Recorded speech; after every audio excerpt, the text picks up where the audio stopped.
Welcome to Zwida Media. If you're new to this channel, please subscribe. Don't forget to like, comment, and share. Here's a new video for today. Enjoy.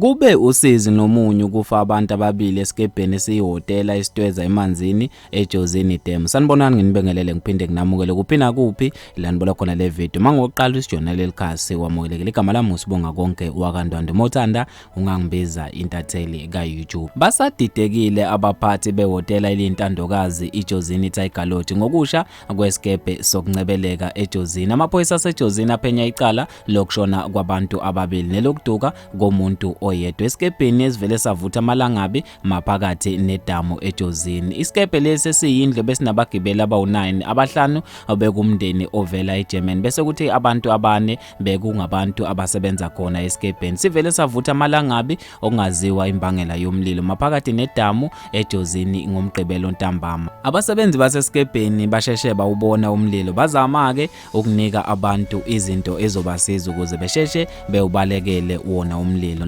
Ngempela ke kwenzekile lokho kodwa ngebhadi kwashona ke umsebenzi oyedwa kwabeke sokushona nezivakashi esesisidala ngokukwiliziswa amanzi akekho ke oshone ngenxa yokushiswa umlilo. Abantu abaningi lesigameko sibashiye bebambe ongezansi namanje ke kusaphenywa yize noma kunzima ukuthola ukuthi ngabe kube yini imbangela yomlilo njengoba ke abantu abasindile kusona lesigameko kusasenzima nokutshela amaphoyisa ukuthi ke ngabe kube yini imbangela yomlilo. Bafethu ke siyazwelana kakhulu na wonke ke abantu abathe babandakanyeka sithi ke dudu alehlanga lungehlanga. Mina njengentatheli kaYouTube bafethu sengiphuma kanjani ngibambeke evidweni elandelayo.